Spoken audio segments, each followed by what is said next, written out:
अस्सलाम वालेकुम नाज़रीन, प्रोग्राम में खुश आमदीद। मेरा नाम है आयशा यूसुफ। आज आयशा बख्श मौजूद नहीं है ज़ाती वजूहात की बिना पर, तो आज के शो की होस्ट की ज़िम्मेदारी मुझे दी गई है।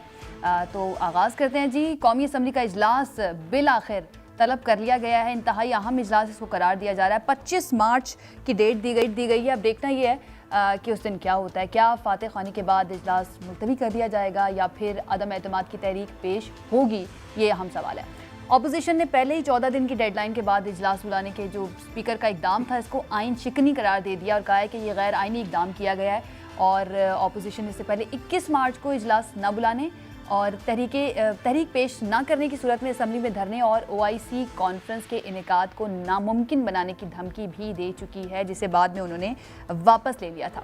दूसरी तरफ आज मालाकंड में सूरत हाल ये थी कि जलसे में वज़ीर आज़म ने अपने मुनहरिफ अरकान को ये कहा है, ये पेशकश की है कि वापस आ जाएं, माफ़ कर दूंगा, और साथ धमकाया भी है और ये भी कहा है कि अगर आप वापस नहीं आते हैं तो लोग आपको छोड़ेंगे नहीं, आपके बच्चों के साथ कोई शादी नहीं करेगा। इसके साथ उन्होंने खुशखबरी भी दी है कि अपोजिशन जो है वो नाकाम हो रही है।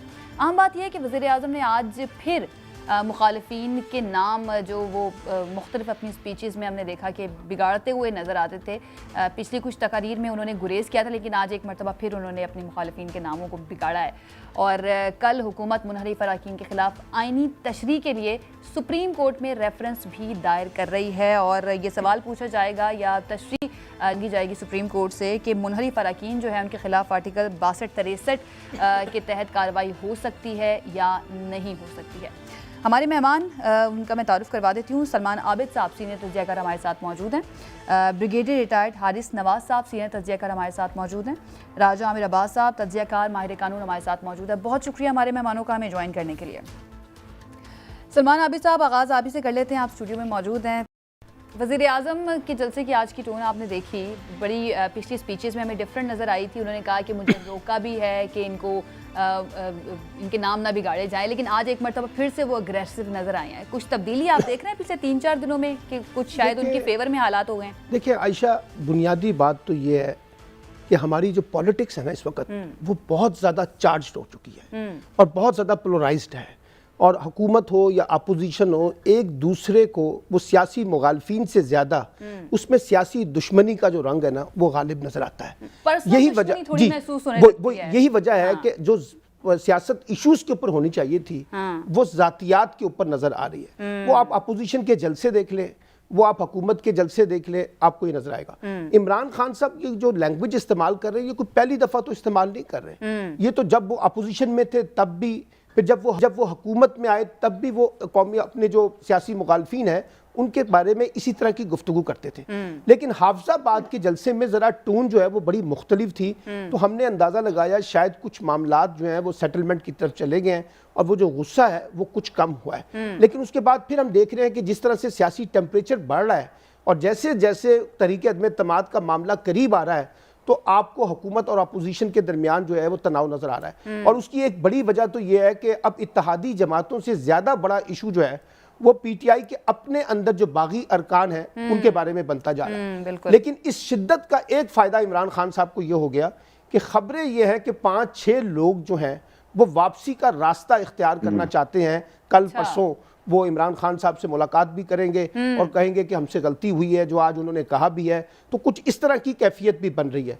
दूसरा बड़ी दिलचस्प बात यह हुई है कि पिछले 2 दिन के अंदर इत्तेहादी जमातें जो बड़े जोरों शोर से हुकूमत मुखालिफ बयानात दे रही थी, उसमें भी ठहराव आ गया। यानी अब मुस्लिम लीग काफ में भी ठहराव है, इस वक्त बाप पार्टी में भी ठहराव है, GDA और MKM में भी ठहराव है। अगरचे अपोजिशन दावा करती है कि उनके साथ हमारे मामलात तय हो चुके हैं, अभी तक ऑफिशियली अनाउंसमेंट किसी इत्तेहादी जमात ने नहीं किया। लेकिन एक जो सबसे बड़ा सवाल है, जो कल अगर हुकूमत जा रही है सुप्रीम कोर्ट में और 63A की तशरीह कर रही है, उससे एक डर और खौफ जो है ना वो बागी अरकान के ऊपर पड़ गया है। और उनको लगता यह है कि कहीं अगर हमने वोट डाला हुकूमत के खिलाफ, इमरान खान के खिलाफ, तो कहीं नाहिली की जो तलवार है चाहे वो वोट डालने के बाद ही आए, वो लटक सकती है। और बहुत से लोग ये कहते हैं ये ताहयात नाहिली भी हो सकती है। तो एक खौफ तो हमें नजर आ रहा है। यही वजह कुछ वीडियोस आप देख रही हैं उन बागी अरकान की जो बार बार सोशल मीडिया पे आ रही हैं कि स्टिल हम इस वक्त तहरीक इंसाफ के साथ हैं। तो इस वक्त एक खेल जो है, प्रेशर भी आप देख रहे हैं, जिस तरह से वीडियोस बना रही हैं, जो है वो जरा बड़े दिलचस्प मरले में दाखिल हो गया। बिल्कुल ऐसी है। ब्रिगेडियर साहब, आपको क्या लगता है, अब पिछले 2-4 दिन की अगर हम बात करें, हमें वज़ीर आज़म थोड़े से अग्रेसिव नजर आ रहे हैं और दूसरी तरफ ऑपोजिशन अरकान जो हैं उनके बयानात या उनकी बातों से, उनकी बॉडी लैंग्वेज से ऐसा महसूस होता है कि थोड़े से पैनिक हो गए हैं। कहीं वाकई में टेबल टर्न तो नहीं हो गया? देखें आयशा, बात यह है कि इस वक्त सिचुएशन बहुत सियासी माहौल जो गर्म हुआ है और जिस तरीके से प्राइम मिनिस्टर पाकिस्तान ने ये जलसे किए हैं और आवाम की स्ट्रेंथ शो की है, ये भी एक अपोजिशन के ऊपर काफ़ी प्रेशर आया और उन लोगों के ऊपर जो पार्टी से मुनहरिफ हो रहे थे उनके ऊपर प्रेशर है कि व्हाट हैपन्स हमारे घरों में, हमारी एक पॉलिटिकल कैरियर जो है उसको क्या फ़र्क पड़ेगा। ख़ास तौर पे कि जी अगर हम ये वाकई जाके पार्टी के ख़िलाफ़ वोट दे देते हैं तो उसके बाद जिस तरीके से सोशल मीडिया काम कर रहा है, सोशल मीडिया का बड़ा इफेक्ट हुआ है, वो बहुत प्रेशर उनके ऊपर है, पार्टी के ऊपर वो कर रहे हैं। तो आई थिंक ये एक सोचने की बात है। लेकिन जाहिर है कि कल जब एक तशरीह होती है supreme court Pakistan live ban की बात करते हैं या पहले वोट पाने से पहले अगर पार्टी प्रेसिडेंट स्पीकर को लिख देता है जी कि I am likely they will go and vote against that, इनको काउंट ना किया जाए, ये कुछ ऐसे सवालात हैं जिससे इनका पॉलिटिकल कैरियर को बहुत फ़र्क पड़ सकता है। और आई पर्सनली थिंक कि जिस पार्टी पे आप सिलेक्ट होते हैं, किसी पार्टी पे, अगर आप PMLN का वोटर एक MNA है उनकी पार्टी पे सिलेक्ट हुआ है टिकट पे, he has no right to cast vote against PMLN। और या फिर उसके बाद वही तरीका होता है कि आप रिज़ाइन करें, then take ticket from other party and then contest election and become winner if you win that. तो ये तो एक मॉरल ऑब्लिगेशन है और इसीलिए हम ये बात करते हैं कि जो इलेक्टोरल रिफॉर्म्स नहीं हमारे मुल्क में हो सकी हैं, क्योंकि सब अपनी पार्टी के बात तो करते हैं लेकिन कोई इलेक्टोरल रिफॉर्म नहीं करता। वहाँ पर ये सारी चीज़ें तशरीह के साथ आनी चाहिए कि करैक्टर कैसा होना चाहिए, उसके बाकिरदार कितना होना चाहिए, एजुकेशन क्वालिफिकेशन कितनी होनी चाहिए, पैसा कितना खर्च होना चाहिए, नहीं होना चाहिए। ये अगर बिजनेस बन जाएगी पॉलिटिक्स और जमहूरियत, तो फिर बिजनेस का मतलब है कि आप पैसा खर्च करके आएंगे और आपने आके पैसा कमाना है। और ये PTA के मेंबरान की असल प्रॉब्लम ये भी है कि they have spent lot of money. अब उनको डेवलपमेंट वर्क्स नहीं मिले हैं जो कि उनकी कॉन्स्टिट्यूंसी के वर्क्स होते हैं। किसी ने कोई नाली बनानी है, किसी ने कोई ड्रेन बनानी है, किसी ने पक्की सड़कें बनानी है, कोई और काम करने हैं, वो भी नहीं होते हैं। जिसकी वजह देवर अपसेट के ban to go back for after 1 year election, वहाँ वो आवाम को क्या बताएंगे कि हमने आपके लिए कुछ नहीं किया जो हमने वादा किया था। आई थिंक एक रॉन्ग पिटिशन ये भी है हुकूमत की कि वो समझते हैं ये पैसा जब सारे MNA जो हैं ये खुद खा लेते हैं। ऐसी बात नहीं है। The money is release to deputy commissioner. Deputy commissioner को जो स्कीम्स होती हैं वो देते हैं MNA MPS और फिर इम्प्लीमेंटेशन जो होती है वो डिप्टी कमिश्नर का काम होता है। तो इस पर भी काफ़ी इबाहम, जिसकी वजह से आपने देखा कई MNA MP कह रहे हैं हमें कोई फंड नहीं मिले हैं, हमें कोई हमारी बात नहीं सुनी जाती है। दीज आर द फैक्टर जो PMLN और पीपल पार्टी अपने MNAs को बहुत इनमें नवाजते रहे हैं और उससे ज़्यादा कि ऑफिशियल ड्राइव भी बन जाती है। ये इश्यूज़ हैं। साथ ही साथ इस मौके पर जो इतनी गर्मा गर्मी और बात कर देनी, आप 21, 22, 23 को आप वो share, it's a very important issue. Pakistan has got a significant important, खासतौर पर इस्लामोफोबिया के रेजोल्यूशन के बाद अब ये टाइम ऐसा आ गया है कि इसमें OIC भी बहुत कॉन्फिडेंट होगी। पाकिस्तान को बहुत एक कुलियती एक इक़्तिदार मिल रहा है। सेकंड टाइम फ्यू मंथ्स के अंदर दोबारा हो रही है, ये कभी वैसे पहले नहीं हुआ। तो कुछ चीज़ों के अंदर नेशनल इंटरेस्ट के अंदर हमारी ऑपोजिशन को कुछ चीज़ों को एक्सेप्ट करके थोड़ा सा कूल डाउन करना चाहिए। और 23 से 25 को डेट आ गई, 2-3 दिन से क्या फ़र्क पड़ेगा। बट आई थिंक उन दिनों में होना वाज नॉट रिकमेंडेड। बिल्कुल, लेकिन लगता है ना ब्रिगेडियर साहब के इसी पॉइंट के ऊपर अब वो सियासी बयानात सामने आ रहे हैं और स्पीकर के खिलाफ कहा जा रहा है कि ये गैर आइनी इकदाम किया, अब किया है या नहीं किया। क्या स्पीकर के पास इतना क्वेश्चन होता है कि 2-4 दिन ऊपर नीचे कर ले? कानूनी तौर पर राजा अमीर अब्बास साहब से ही जान लेते। राजा अमीर अब्बास साहब, क्या वाकई स्पीकर साहब ने 14 दिन के अंदर इजलास ना बुलाकर आइन शिकनी की है, गैर आइनी इकदाम किया है, या फिर उनके अंदर आइन के अंदर ऐसा क्वेश्चन कोई मौजूद है कि वो थोड़ा सा ऊपर नीचे कर सकते हैं वो दिन को? देखिए आयशा, अभी बात हो रही थी कि इस वक्त बड़ी पॉलिटिकल पार्टीज और जो पॉलिटिकल क्लाइमेट है मुल्क का बड़ा वो चार्ज्ड है। लोग बड़े इसमें फ्रीक्वेंट जो उनसे हैं बड़े चार्ज हैं, और न सिर्फ लोग चार्ज, पार्टीज चार्ज हैं। यकीन करें कि पाकिस्तानी अवाम और जो उन पार्टी के लोग हैं वो सब चार्ज हैं। उसकी वजह उन्हें जोन सी है, ये नहीं है कि जी कोई वोट ऑफ नो कॉन्फिडेंस, कोई गैर आईनी अमल है या ऐसी चीज है कि जो होती नहीं।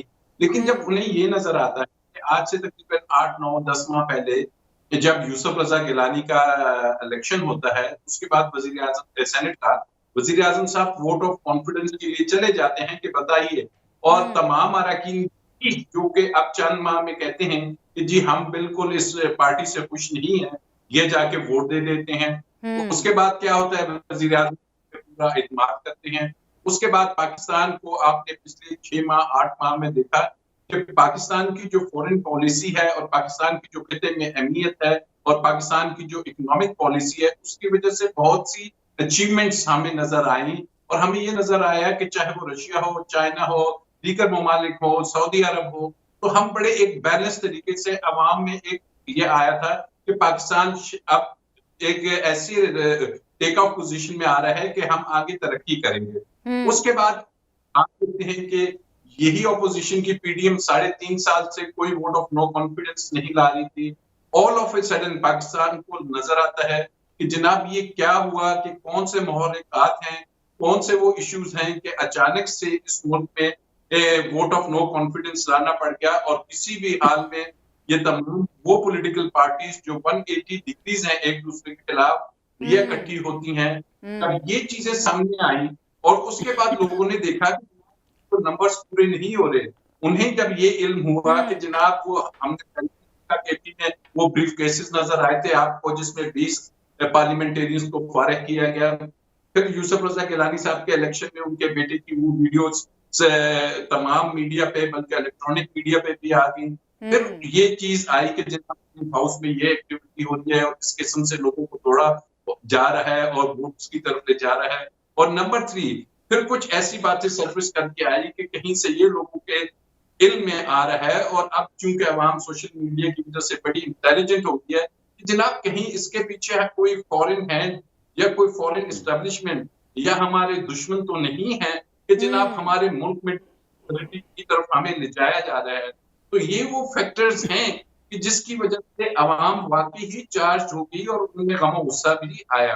अब जब ये पोजीशन आ गई और जो अरकान सिंध हाउस में थे, जब वो थे तो पीटीआई ने बड़ा उसमें अच्छी तरीके से ये किया कि जनाब वो सुप्रीम कोर्ट ऑफ पाकिस्तान चले जाते हैं। अब सुप्रीम कोर्ट ऑफ पाकिस्तान में वो 2 दिन लेके जाते हैं। एक तो ये लेके जाते हैं कि जनाब ये बताइए कि ये जो आर्टिकल 63A है, इसका मकसद क्या है? क्या इसका मकसद फ्लोर क्रॉसिंग है या नहीं? क्या इसका मकसद फ्लोर क्रॉसिंग को रोकना है या नहीं? और फ्लोर क्रॉसिंग किसको कहते हैं? जब आप पार्लियामेंट के फ्लोर में ट्रेरी की बेंचेस से फ्लोर क्रॉस करके अपोजिशन के पास चले जाएं, क्योंकि अपनी पॉलिसी के खिलाफ, अपनी पार्टी हेड की पॉलिसी के खिलाफ, तो ये फ्लोर क्रॉसिंग होगी। तो उसमें उन्होंने ये क्वेश्चन रखा सुप्रीम कोर्ट के पास कि क्या ये वोट्स वैलिड होंगे, क्या इनको गिनती में शुमार किया जाएगा। और नंबर 2 बड़ा इंपॉर्टेंट, जिसपे मैं तो काफी हद तक क्लियर हूँ, क्योंकि आइन में 2 शिकें हैं कि जो डिस्क्वालिफिकेशन करती हैं। एक है आर्टिकल 62, बहुत से लोग नवाज शरीफ समेत, जहांगीर तरीन समेत डिस्क्वालीफाई हो गए हैं। और 2018 में सुप्रीम 5 रुकनी बेंच बना था और उधर यही क्वेश्चन आया था कि जी क्या ये डिस्क्वालिफिकेशन ताहयात है, परपेचुअल है, जो किसी खास मुद्दत के लिए है। तो सुप्रीम कोर्ट ने ये फैसला दिया था कि जनाब चूंकि आईने पाकिस्तान में मुद्दत नहीं है तो इसका मतलब है ये ताहयात है। ये आर्टिकल 63 डिफेक्शन की क्लॉज है, इसमें भी मुद्दत का तयन नहीं है। तो सुप्रीम कोर्ट का वो 5 रुकनी बेंच का फैसला इन पे लागू होगा और ये डिस्क्वालीफाई होंगे। इसके ऊपर राजा अमीर अब्बास साहब, इसके ऊपर हमने डिटेल से बात करनी है आगे जाके, लेकिन ये जो अब ऑपोजिशन अब जिस पॉइंट पर सियासत कर रही है कि स्पीकर ने गैर आईनी इकदाम किया है, क्या वाकई में ऐसा ही है कि 14 दिन के अंदर अंदर इजलास बुलाना लाजमी है या फिर थोड़ा सा मार्जिन ले सकते हैं स्पीकर? अगर कोई जैसे नेशनल इंटरेस्ट का मामला है, OIC का इजलास होने वाला है, उसके लिए कौमी असम्बली का जो हॉल है वो इस्तेमाल किया जा रहा है, तो कोई जगह मौजूद नहीं होगी, तो जो अवेलेबल जगह है कौमी असम्बली का जो हॉल है वो 25 तारीख को है, तो उस दिन का उन्होंने इजलास बुला लिया। तो आपको लगता है कि ये उनकी तनकीद ठीक है, वाकई में गैर आईनी इकदाम किया गया है या फिर नहीं? देखिए, इसको गैर आईनी कत्ल नहीं कहा जाएगा। आर्टिकल 54 है। 54 बिल्कुल ये कहता है कि जब रिक्विजिशन होती है इजलास की, तो उसको 14 दिन के अंदर अंदर इजलास को लाना है। स्पीकर की डिस्क्रिप्शन है, एक दिन पर बाद बुलाता है, ये 14 दिन के बाद। फिर उसी आर्टिकल में लिखा हुआ है कि स्पीकर प्लेस और टाइम स्पीकर ने बताना है कि किस जगह पर ये इजलास होगा और कितने बजे होगा। ये स्पीकर की मर्जी है। अब स्पीकर साहब लिखते हैं में कि मैंने फैसला तो किया, लेकिन जब मैंने प्लेस और टाइम का पता किया तो वो जो प्लेस है, सेनेट में भी रेनोवेशन हो रही है, नेशनल असेंबली में भी नहीं है जगह। के बाद हमने जो लोकल इंतजामिया है डीसी और उनसे पता किया, उन्होंने भी कहा जी कोई ऐसी जगह नहीं है कि जहां पे सिक्योरिटी हो और ये वोट ऑफ नो कॉन्फिडेंस का सेशन कराया जाए। तो इन वजूहात को सामने रखते हुए उन्होंने कहा कि चूंकि 24 तक, सिर्फ 2 दिन की बात है, 24 तक ये अवेलेबल नहीं है और जो रेनोवेशन हो रही है वो ओआईसी के इजलास की वजह से हो रही है। तो उन्होंने कहा ठीक है, 24 अगर ये अवेलेबल नहीं है तो नेक्स्ट अवेलेबल डे है 25 को आ जाइए। तो 25 को होगा। तो ये कोई गैर आईनी अमल नहीं है। गैर आईनी तब होता है जब किसी चीज के ना करने का कोई कॉन्सिक्वेंस भी दिया हो कि अगर आप ये नहीं करेंगे तो फिर उसका नतीजा ये होगा कि जैसे कॉन्सिक्वेंस कोई नहीं दिया गया है आइन के अंदर कि अगर स्पीकर थोड़ा सा लेट क्या 2 दिन नहीं दिया गया, कोई कॉन्सिक्वेंस की कोई सजा होगी या कोई उनके खिलाफ कोई कार्रवाई हो सकती है। आइन में ऐसा कुछ नहीं दिया गया,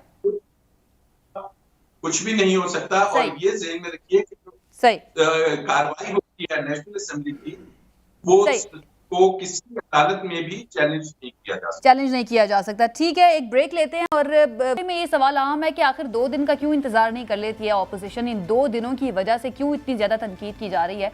हालांकि ओआईसी का इजलास होना है। एक ब्रेक के बाद इस पर आके बात करेंगे। Stay with us.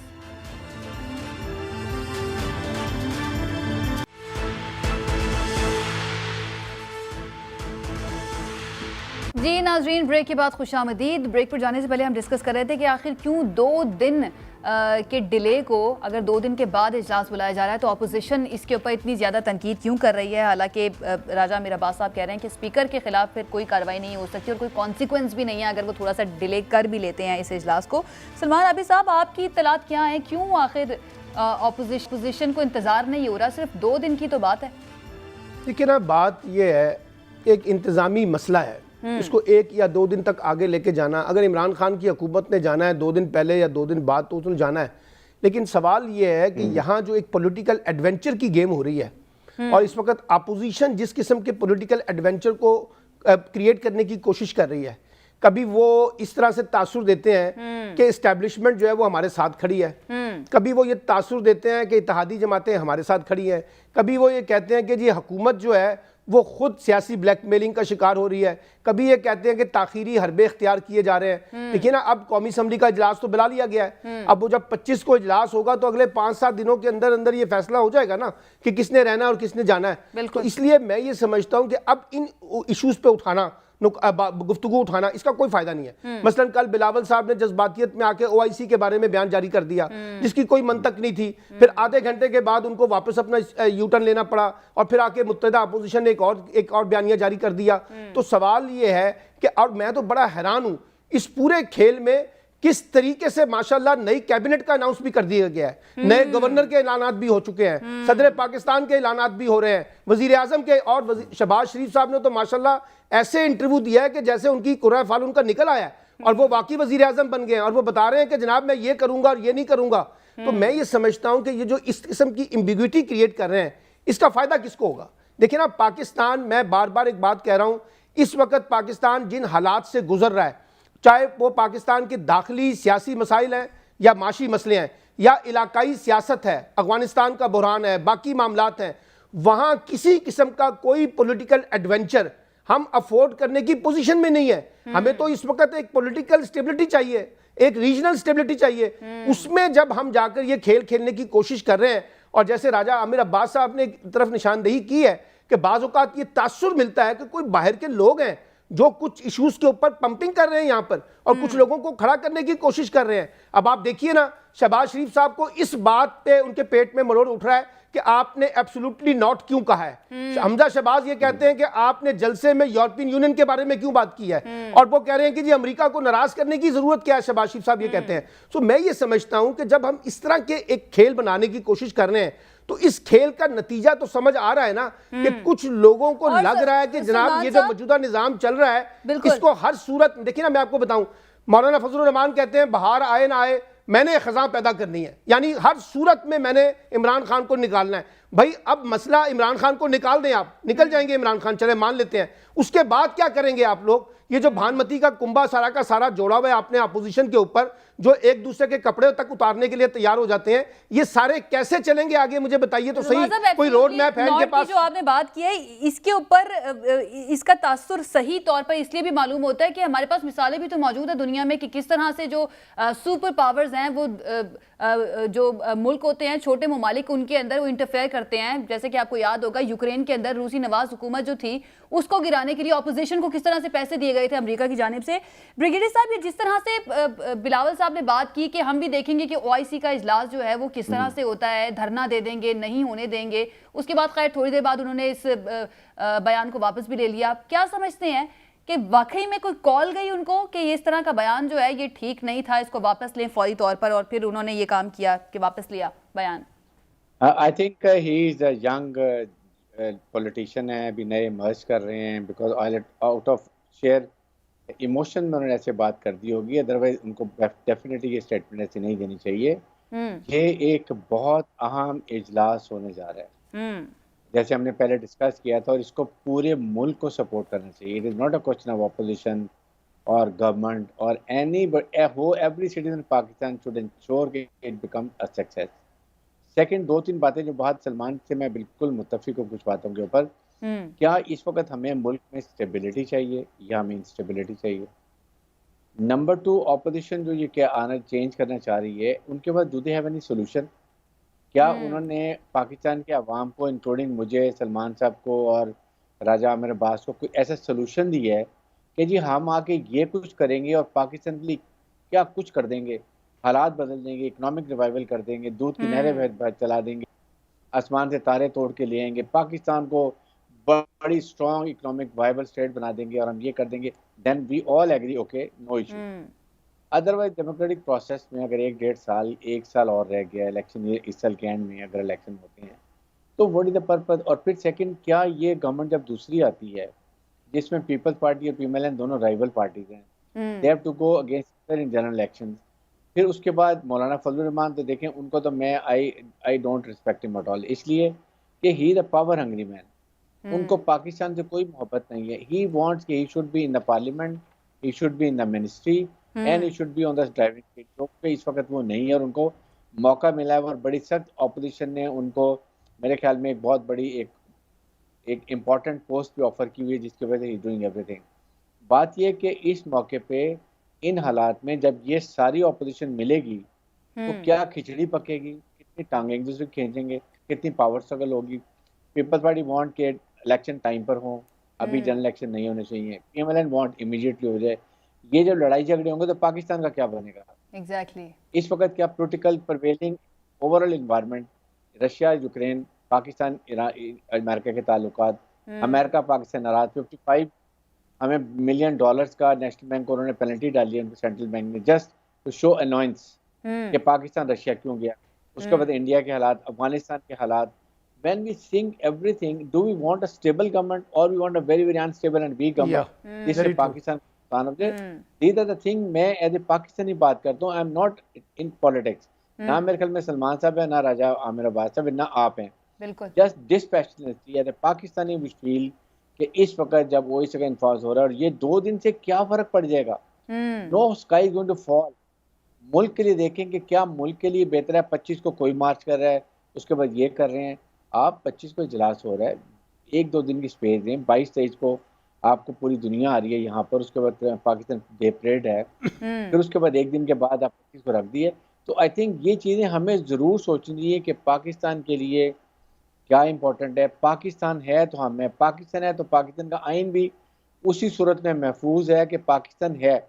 खुदा और न ब्रिगेडियर खास्ता साहब, ये इतने सीजन्ड पॉलिटिशियंस, इतना इनका तजुर्बा, क्या इनको ये सब बातें क्या मालूम नहीं होंगी?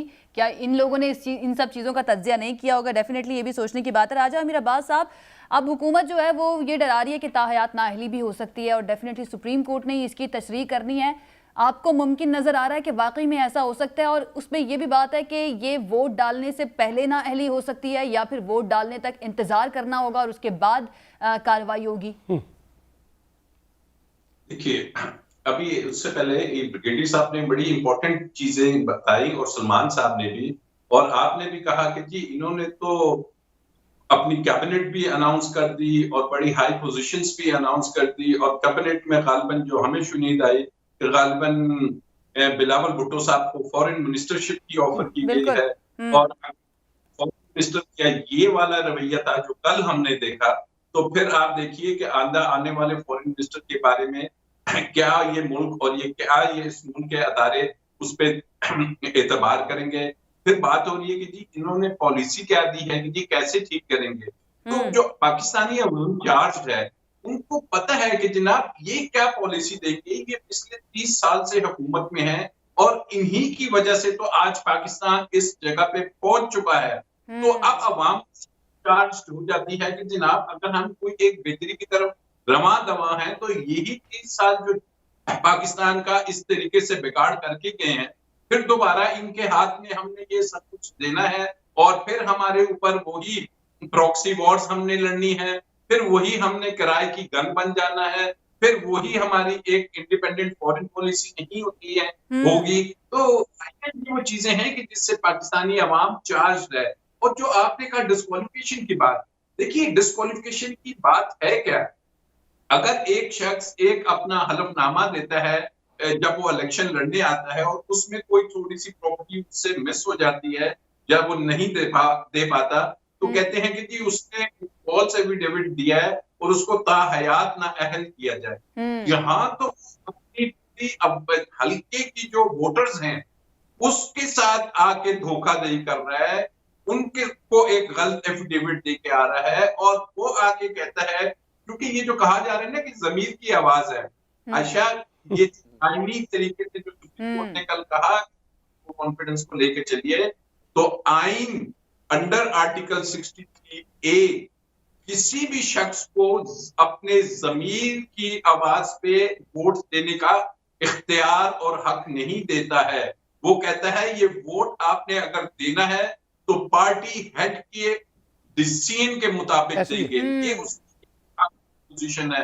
जो सीक्रेट बैलेटिंग होती है उसमें आइन ने आपको नहीं रोका, उसमें कहा यह सीक्रेसी है और सीक्रेसी का मकसद है कि आप अपनी जमीर के मुताबिक वोट दीजिए। लेकिन vote no confidence, vote of confidence, election of prime minister और चीफ मिनिस्टर, उसका जो बिल है फाइनेंस बिल, इसमें आइन ने आपको रोक दिया है। तो अगर ये आईनी इलेक्शन है तो कोई शख्स अपनी जमीर की आवाज पे वोट नहीं दे पाएगा, अपनी पार्टी पॉलिसी। और यही वजह है कि आसिफ अली जरदारी साहब ने लेटर भी लिखा है कि अगर कोई बिल्कुल ठीक है। एक आखिरी राजा अमीर अब्बास साहब, आखिरी चीज पे कमेंट कर दीजिएगा, फिर मुझे सलमान साहब से एक सवाल करना है कि अगर कोई रुकन गैर हाजिर रहता है वोटिंग वाले दिन, तो क्या उसके खिलाफ भी 63A के तहत कार्रवाई हो सकती है? वो भी मुनहरिफ रुकन में शुमार होगा, अराकीन में शुमार होगा? 100% आर्टिकल 63A कहता है वोट और टू एब्सटेन। आपने अगर वोट भी पार्टी के खिलाफ किया है या पार्टी के पॉलिसी के खिलाफ एब्सटेन रहते हैं, नहीं आते, उस सूरत में आएगा। ठीक है, ठीक है, ठीक है। वक्त मेरे पास कम रह गया। आखिरी सवाल सलमान साहब, क्या लगता है पार्टी ओवर हो चुकी है या अभी भी जारी है? अभी भी कुछ हो सकता है? नहीं, गेम तो तक लड़ने की बात करते हैं ना, गेम तो ऑन है, गेम ऑन और दोनों तरफ से बड़े बड़े दावे किए जा रहे हैं। ये कहना कि नहीं जी नतीजा आ गया है, ये तो कोई, मैं इस तरह का जोशी नहीं हूं। लेकिन एक चीज मैं आपको ये बता सकता हूं कि इस वक्त जो सूरत हाल चल रही है, जो इस वक्त प्रेशर है ना, वो हुकूमत के साथ साथ खुद अपोजिशन पे बढ़ता जा रहा है। और हम हुकूमत अब अपोजिशन के रवैये को देख रहे हैं जिसके अंदर एक फ्रस्ट्रेशन भी नुमायाना तौर पे नजर आ रही है। इसलिए ये कहना कि क्या हो, क्योंकि देखिए बात क्या हुई, इन्होंने अपोजिशन ने सारा जोर लगाया था बागी अरकान के ऊपर। अब बागी अरकान का जो माहौल बना है ना, वो बिल्कुल डिफरेंट बन रहा है, सियासी महाज पे भी और कानूनी महाज पे जो भी, एक्सपेक्ट नहीं किया जो एक्सपेक्ट नहीं किया जा रहा था। अच्छा ये क्योंकि माजी में खेल होता रहा है। अब जो असल काम था, मैं बार बार कहता रहा हूं कि अगर इत्तेहादी जमातें यानी मुस्लिम लीग, काफ, MKM, GDA, बाप पार्टी, ये अगर ऑफिशियली आकर अनाउंस करें कि हम हुकूमती कैंप को छोड़कर अपोजिशन कैंप का हिस्सा बनने जा रहे हैं और वजीर आजम के खिलाफ तहरीक अदम तमाद में वजीर आजम के खिलाफ वोट देंगे, तब तो इमरान खान साहब का जाना जो है वो नजर आता है। अगर आप बागी अरकान के ऊपर बैठ के ये सारा मीनार बनाने की कोशिश कर रहे थे तो वही इस वक्त जो है सबसे बड़ा सेटबैक हुआ है। ये जो सिंध हाउस में हुआ है, ये सिंध हाउस जो है कोई अच्छा हमने एटीट्यूड नहीं शो किया, इससे कोई फायदा नहीं हुआ। खुद पीपल्स पार्टी को सबसे ज्यादा नुकसान हुआ है इस पूरे खेल के अंदर। तो मुझे ये लगता है कि जिसने वीडियो रिलीज की, जी मुझे ये लगता है कि इस वक्त जो आज मैं आपसे बात कर रहा हूं, जो टेम्परेचर है वो हाई है, दोनों तरफ से आखिरी हदबे इख्तियार किए जाएंगे। देखना यह है कि कौन कितना बड़ा कार्ड किसके खिलाफ खेलता है और उसका फिर नतीजा क्या सामने आता है। ब्रिगेडियर साहब, बिलावल भुट्टो ने भी थोड़ी देर पहले प्रेस कॉन्फ्रेंस की है, इसके ऊपर आपका एक कमेंट चाहूंगी, और वो ये कह रहे हैं कि ये हुकूमत कोशिश कर रही है कि इदारे न्यूट्रल ना रहें। ऐसा ही है? आपको भी ऐसा ही लगता है? नहीं, बिल्कुल। देखें, इस वक्त ये बात तो करनी नहीं चाहिए, because establishment is total neutral, और इसी वजह से है कि इतनी बातें भी की जा रही हैं और खुल के बातें भी की जा रही हैं, जो पहले ऐसे नहीं होता था। मेरे ख्याल में सबसे बड़ी पॉलिटिशियन गलती ये है कि खाम का अननेसेसरी आप अदारे को इन्वॉल्व करते हैं। आपकी गवर्नेंस इतनी अच्छी क्यों नहीं होती है? आप इतना अच्छा डिलीवर अवाम को क्यों नहीं करते हैं? आपका मैनिफेस्टो पूरा क्यों नहीं करते हैं कि अवाम कहीं भी ना देखें और वो अपने लीडर्स की तरफ देखें? हम हमेशा ये काम करते नहीं है और उसके बाद बात सही बात गान का देखें ना, जब फौज आई थी तो किस तरीके से लोग टैंकों के आगे लेट गए थे। That is what is the leadership and that is what is governance. आप ये काम करें बजाय इसके कि 1-2 दिन के लिए करने के लिए आपने इतने इशू बनाया हुआ है, और मुल्क जो एनिमी का नैरेटिव है कि खुदा न खास्ता पाकिस्तान के अवाम और फौज को दूर करो, फौज को कमज़ोर करो और पाकिस्तान के छोटे हिस्सों में काटो, अल्लाह न करे, और फिर उसके बाद आप कर लो, ये चीज़ें हमें अवॉइड कर, हम गलती से इनएडवर्टेंटली हमारे ऑपोजिशन लीडर ये बातें कर रहे हैं जो कि हमें इस नैरेटिव को डिफीट करना चाहिए। बिल्कुल, इनसे अवॉइड भी करना चाहिए। बहुत शुक्रिया हमारे मेहमानों का हमें ज्वाइन करने की। तो हमारे पास खत्म हो गया है, इजाज़त दीजिए, अपना ख्याल रखिए, अल्लाह हाफिज़।